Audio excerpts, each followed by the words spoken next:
یہ 10 سے 12 دن پرانی بات ہے، میں باب السلام سے چلا آپ وسلم کے روزے کی طرف، اور باب البقیع سے باہر نکلا تو نوجوانوں کا ایک گروپ تھا، ان سے اچانک ایک نے مسئلہ پوچھا تو باتوں باتوں میں نے ان کو ترغیب دی، لمبی بات ہوئی۔ ایک نوجوان کہنے لگا مولانا میرے پاس 3 کروڑ روپے اس وقت کیش رکھے ہوئے ہیں مگر مجھے سکون نہیں ہے۔ میں نے اس سے پوچھا کہ تم کیا کام کرتے ہو؟ اس نے کہا میں آئی ٹی میں ہوتا ہوں، میں انجینئر ہوں۔ اور پھر اس نے اپنی اسٹوری سنائی۔ کیا اسٹوری سنائی؟ وہ کہنے لگا کہ ہم لوگ جو ہے نا فیک شاپیفائی پہ اکاؤنٹ بناتے ہیں، باہر کی چیزیں جیسے امریکہ کی چیزوں کی ہم نے پوری ایک کیٹلاگ بنا لی اور پورا جو ہے نا پیج بنا لیا، پھر ہم اس کو فیک جو ہے نا بیچ رہے ہوتے ہیں اور ٹریکنگ نمبر ہمیں فیک مل جاتا ہے، تو وہ ٹریکنگ نمبر جو ہے کسٹمر دیکھ لیتا ہے کہ بھائی یہ پارسل یہاں سے نکل گیا ہے۔ میں نے کہا یہ تو عجیب بات ہے کہ ٹریکنگ نمبر تک، بولا ہاں یہ فیک ٹریکنگ نمبر ملتے ہیں، تو جب یہ پارسل وہ پارٹی سمجھتی ہے کہ وہ نکل گیا تو اس کے 2 دن بعد ہمارے اکاؤنٹ میں پیسے آ جاتے ہیں۔ اس طرح کر کے میں نے 3 کروڑ روپے بنائے۔ میں نے کہا تم عمرے پر کتنے لوگ آئے ہو؟ تو کہنے لگا میں بہنیں ہیں، بھائی ہیں، ٹوٹل 10 لوگ آئے۔ تو میں نے کہا کہ تم نے تو حرام کمایا، تمہارے تو یہ 3 کروڑ پورے کے پورے حرام کے ہیں اور تم حرام کر کے عمرہ کرنے آئے ہو۔ تو کہنے لگا ہاں مولانا میں نے آپ کی باتیں سنی، اس کے آنسو نکلے، تو کہنے لگے مجھے اس کا احساس تو تھا، لیکن آپ سے بات ہوئی اور ظاہری بات ہے اللہ کے نبی صلی اللہ علیہ وسلم کے روزے سے وہ نکلا، اس کا دل اور نرم پڑ گیا، اور مسجد نبوی کے اندر کھڑے ہوئے ہم بات کر رہے ہیں، اس سے بات چیت ہوتی رہی، تو پھر اس نے یہ ساری مجھے کہانی سنائی۔ تو میں نے کہا بھائی تمہارا تو عمرہ بھی مردود ہے، جو تمہارے ماں باپ کو پتہ نہیں ہے تم یہ کام کرتے ہو، بھلا ان کو پتہ ہے۔ تو میں نے کہا یہ تو حرام ہے۔ پھر میں نے ایسی باتوں باتوں میں بات کری، میں نے کہا بھائی یہی تو ہمارا مسئلہ ہے کہ لوگ حج کرنے آتے ہیں، 15 لاکھ روپے لگاتے ہیں، مگر اس حاجی نے اپنی بہن کو حصہ نہیں دیا ہوتا، یعنی بہن کے 2-3 کروڑ مارے ہوئے ہوتے ہیں، دبائے ہوئے ہوتے ہیں، اور بہن مانگے بھی تو اس کو نہیں دے رہے ہوتے۔ خاص طور پہ یہ زمیندار جتنے بھی ہیں، یہ آپ پنجاب کے لے لیں یا XYZ سندھ کے لے لیں، تو ان کو تو زمین دیتے ہوئے موت آئے کہ ہم اپنی بہن کو کیوں دیں۔ تو وہ کہنے لگا میں نے آپ کی بات سنی حرام کی، تو مجھے بھی یہ ہے کہ میں نے اپنی بہن کو حصہ نہیں دیا اور میری بہن مانگ بھی رہی ہے تو کیا میرا عمرہ قبول ہوگا؟ میں نے کہا نہیں تمہارا عمرہ قبول نہیں ہوگا، یہ تو تم کیونکہ اپنی بہن کو تم نے حصہ نہیں دیا۔ میں نے کہا تمہارے اتنے پیسے ہیں کہ جس سے جو ہے تمہاری اپنی انکم ہے، سب کچھ ہے، تمہارے حلال کے پیسے بھی ہیں، تو اس اعتبار سے تو تمہارا عمرہ قبول ہو گیا، لیکن تمہارے پیٹ میں اپنی بہن کا پیسہ بھی جا رہا ہے تو تم حلال کے ساتھ ساتھ حرام بھی کھا رہے ہو۔ تو بھائی اگر کسی نے اپنی بہن کو حصہ نہ دیا ہو اور کسی کے والد نے اس کی جو ہے بہن جو کہ پھپھی بنتی ہے آپ کی، تو اگر کسی کے والد نے آپ کی پھپھی کو حصہ نہیں دیا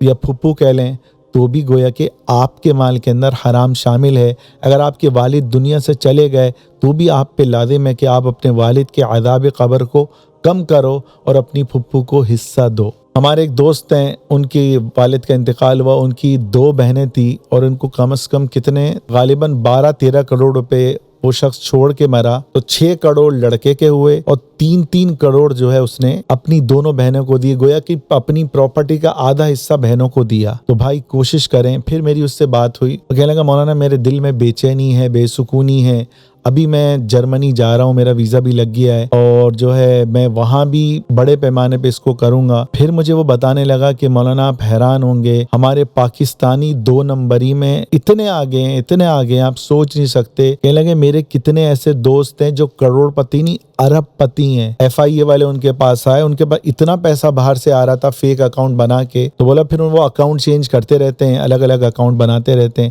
بولا FIA والوں نے پکڑ لیا کہ بھائی اتنا پیسہ کہاں سے آ رہا ہے، پھر FIA والوں کو وہ دے دلا کے پھر وہ دبئی منتقل ہو گئے۔ تو بھائی یہ پیسہ سارے کے سارا جو آن لائن حرام کمائی کرتے ہیں اور لوگوں کو شو کر رہے ہوتے ہیں، اور ظاہر وہ یوٹیوبر بھی بنے ہوئے ہیں۔ اس نے کہا کتنے یوٹیوبر ہیں، وہ ظاہراً یوٹیوبر ہیں، وہ ٹک ٹاک کو انہوں نے پیسے دے کے ریچ حاصل کر لی، سب کر لیا، اب لیکن ظاہراً لگ رہا ہے کہ وہ یوٹیوب سے کما رہے ہیں۔ بولا وہ یہ 2 نمبری سے بھی کماتے ہیں اور لوگوں کو شو کرتے ہیں کہ ہم بہت بڑے ٹک ٹاکر ہیں۔ تو خدا را یاد رکھیں، قبر میں الماری نہیں ہوگی، کفن میں جیب نہیں ہوگی۔ حال ہی میں بھی ایک ٹک ٹاکر کا جو ٹیکسلا میں فائرنگ کر کے مارا ہے، اس کے 31 کروڑ جو ہے نا اس کی ویڈیوز کے ویوز تھے، مگر اس کے جنازے میں صرف 17 لوگ تھے۔ تو بھائی یہ شہرت، یہ عزت، یہ پیسہ سب یہیں رہ جائے گا۔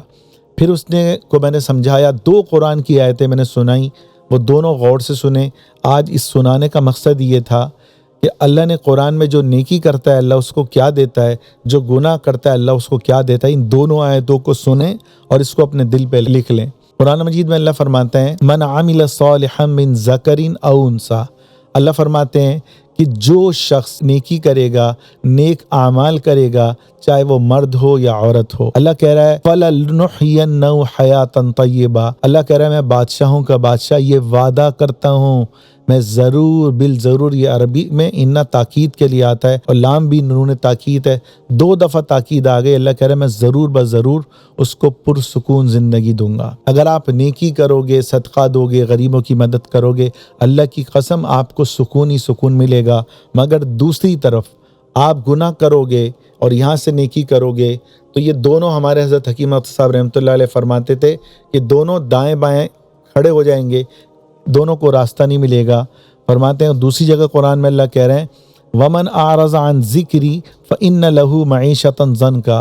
کہ اللہ فرماتے ہیں جو شخص میری یاد سے اعراض کرے گا، مجھے بھول جائے گا،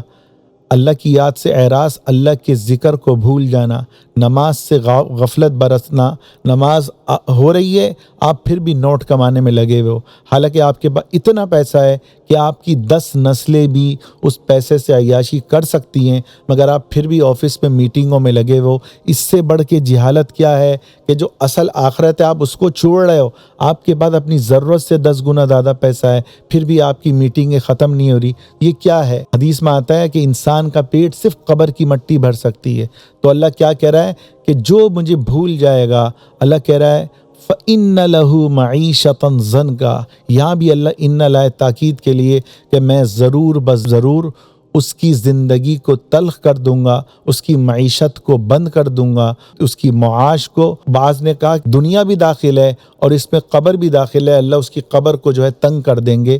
دونوں قبر کی دیواروں کو ملا دیا جائے گا، یہ بھی مفسرین نے لکھا ہے۔ تو جو اللہ کو چھوڑ دیتا ہے وہ، اس کے بارے میں ہمارے شیخ حکیم صاحب رحمۃ اللہ علیہ فرماتے تھے اٹھا کے سر تیرے آستاں سے، زمیں پر گر پڑا میں آسمان سے۔ واللہ جو اللہ کو چھوڑ دیتا ہے، جو اللہ سے دور ہو جاتا ہے، وہ ایسا ہے جیسے وہ آسمان پر پہنچ گیا، ہواؤں میں اڑ رہا ہے، مگر اچانک ہی جو ہے اس کو چھوڑ دیا جاتا ہے، وہ زمین پر گر جاتا ہے۔ تو بھائی اگر آپ ہوا میں اڑ رہے ہیں تو موت جو ہے آپ کا پیچھا کر رہی ہے، غفلت سے نکلے، کبھی بھی آپ زمین پر گر سکتے ہو۔ اللہ تعالی ہم سب کو صدقہ جاریہ کی نیت سے اس ویڈیو کو زیادہ سے زیادہ پھیلانے کی توفیق عطا فرمائے۔ واللہ جتنا اس کو پھیلائیں گے، جتنے لوگ توبہ کریں گے، ہمارا رب ہم سے خوش ہوگا اور شیطان کو تکلیف ہوگی۔ اگر آپ چاہتے ہو رحمان کو خوشی ہو اور شیطان کو تکلیف ہو، اس کو زیادہ سے زیادہ پھیلائیں، اور مزید اصلاحی ویڈیو سننے کے لیے، اپنے ایمان کی بیٹری کو چارج کرنے کے لیے اور اللہ سے تعلق کو مضبوط کرنے کے لیے اس ویڈیو کو زیادہ سے زیادہ پھیلائیں۔